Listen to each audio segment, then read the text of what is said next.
Hi friends, ಇವತ್ತು ನಾ ಮಾಡೋ ರೆಸಿಪಿ ಯಾವುದಂದರೆ ಹೋಟೆಲ್ ಸ್ಟೈಲ್ ಉದ್ದಿನ ವಡೆ ಮಾಡ್ತಿದ್ದೀನಿ. ನಾನು ರಾತ್ರಿನೇ ಮಲ್ಗೋಕ್ಕಿಂತ ಮುಂಚೆನೇ ಒಂದು ಗ್ಲಾಸಷ್ಟು ಉದ್ದಿನ ಬೇಳೆನ ತೊಳ್ಕೊಂಡು ಒಂದೆರಡು ಸತಿ ತೊಳ್ಕೊಳ್ಳಿ. ಯಾಕೆಂದರೆ ನಾವೆಷ್ಟೇ ಚೆನ್ನಾಗಿ ಹಸನು ಮಾಡಿದರೂ ಅವು ಸ್ವಲ್ಪ ಸಣ್ಣ ಸಣ್ಣ ಹಳ್ಳಿರ್ತವೆ. ಹಾಗಾಗಿ ನೀವು ನೀರಲ್ಲಿ ಅದನ್ನು ತೊಳೆದು ಸೋಸಿದರೆ ಅವು ಹಳ್ಳೆಲ್ಲ ಹೋಗಿಬಿಡುತ್ತೆ. ಹಾಗಾಗಿ ಒಂದೆರಡು ಸತಿ ತೊಳ್ಕೊಂಡ್ಮೇಲೆ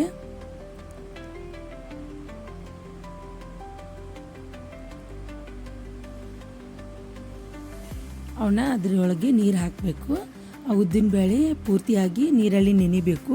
ಅಷ್ಟು ನೀರು ಹಾಕಿ ಒಂದು ಪ್ಲೇಟನ್ನು ಮುಚ್ಚಿ ಅದನ್ನು ಬೆಳಗ್ಗೆ ತನಕ ನೆನೆಸಬೇಕು. ಈಗ ನೋಡಿ, ಬೆಳಗ್ಗೆ ನೆಂದಿದೆ. ಈಗ ನೆನೆದ ಮೇಲೆ ಅದನ್ನು ಮಿಕ್ಸಿ ಜಾರಿಗೆ ಹಾಕ್ಕೊಳ್ಬೇಕು. ಅವನಷ್ಟು ಮಿಕ್ಸಿ ಜಾರಿಗೆ ಹಾಕ್ಕೊಂಡ್ಮೇಲೆ ನಾನು ಮಿಕ್ಸಿ ಮಾಡ್ಕೊತೀನಿ ರೀ.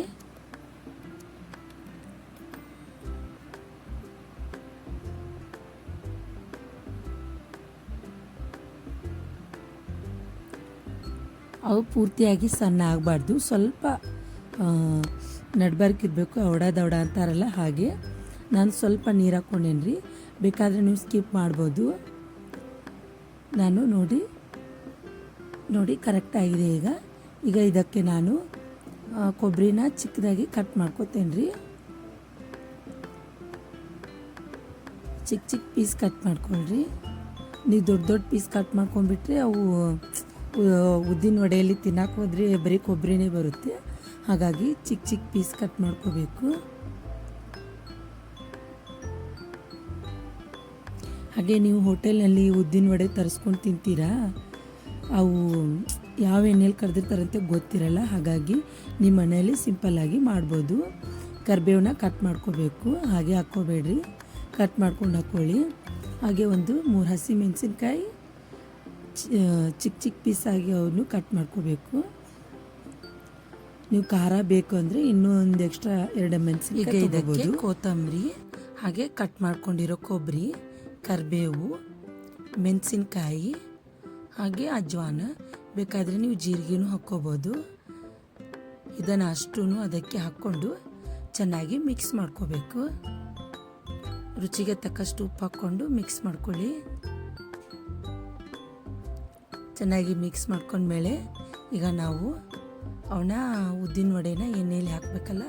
ಹಾಗಾಗಿ ಒಂದು ಉದ್ದನ ಗ್ಲಾಸಿಗೆ ಒಂದು ಕಾಟನ್ ಬಟ್ಟೆನ ಹಾಕ್ಕೊಂಡು ಅದಕ್ಕೆ ಹೀಗೆ ನೋಡಿ ಒಂದು ರಬ್ಬರ್ ಹಾಕ್ಕೊಳ್ಬೇಕು. ಇದು ಈಸಿ ಟ್ರಿಕ್. ಈಗ ಅದ್ರ ಮೇಲೆ ಸ್ವಲ್ಪ ನೀರು ಹಚ್ಕೋಬೇಕು, ಸ್ವಲ್ಪ. ಈಗ ನಾನು ಅದ್ರ ಮೇಲೆ ವಡೆ ಆಕಾರ ಮಾಡ್ಕೋಬೇಕು. ಈಗ ನಡು ಒಂದು ಹೋಲ್ ಮಾಡ್ಕೋಬೇಕು. ಅದಕ್ಕೆ ಉದ್ದಿನ ವಡೆ ಅಂತಾರಲ್ಲ. ಹಾಗಾಗಿ ನೋಡಿ, ಈಗ ಅದನ್ನು ನಿಧಾನವಾಗಿ ಎಣ್ಣೆಯಲ್ಲಿ ಬಿಟ್ಟ ಮೇಲೆ ನೋಡಿ ಇಷ್ಟು ಚೆನ್ನಾಗಿ ಬಂದಿದೆ ಉದ್ದಿನ ವಡೆ. ಈಗ ನಾವು ಇದನ್ನು ಎಣ್ಣೆಯಲ್ಲಿ ಚೆನ್ನಾಗಿ ಉದ್ದಿನ ವಡೆನ ಫ್ರೈ ಮಾಡ್ಕೋಬೇಕು. ಯಾವತ್ತು ನೀವು ಎಣ್ಣೆಯಲ್ಲಿ ಏನೇ ಒಂದು ಪದಾರ್ಥನೂ ಫ್ರೈ ಮಾಡ್ಕೊಳಕತ್ರು ಲೋ ಫ್ಲೇಮಲ್ಲಿ ಇಟ್ಕೋಬೇಕು ಗ್ಯಾಸ್.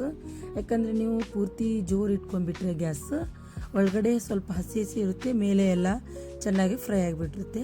ಹಾಗಾಗಿ ಲೋ ಫ್ಲೇಮಲ್ಲಿ ಇಟ್ಕೊಂಡು ಅದನ್ನು ಫ್ರೈ ಮಾಡ್ಕೋಬೇಕು. ನೋಡಿ, ಉದ್ದಿನ ವಡೆ ರೆಡಿ ಆಯಿತು. ಚಟ್ನೀಲಿ ಇದನ್ನು ತಿಂದರೆ ತುಂಬಾ ಚೆನ್ನಾಗಿರುತ್ತೆ. ನಮ್ಮ ಮನೆಯಲ್ಲಿ ನಮ್ಮ 2 ಮಕ್ಕಳಿಗೂ ಉದ್ದಿನ ವಡೆ ಅಂದರೆ ತುಂಬಾ ಇಷ್ಟಪಟ್ಟು ತಿಂದರು. ಹಾಗೆ ಈ ವಿಡಿಯೋ ಇಷ್ಟ ಆಗಿದ್ದಲ್ಲಿ ಪ್ಲೀಸ್ ನಮ್ಮ ಚಾನಲ್ಗೆ ಸಬ್ಸ್ಕ್ರೈಬ್ ಮಾಡಿ, ಸಪೋರ್ಟ್ ಮಾಡಿ. ಹಾಗೆ ಇದನ್ನು ನಿಮ್ಮ ಮನೆಯಲ್ಲಿ ಟ್ರೈ ಮಾಡಿ.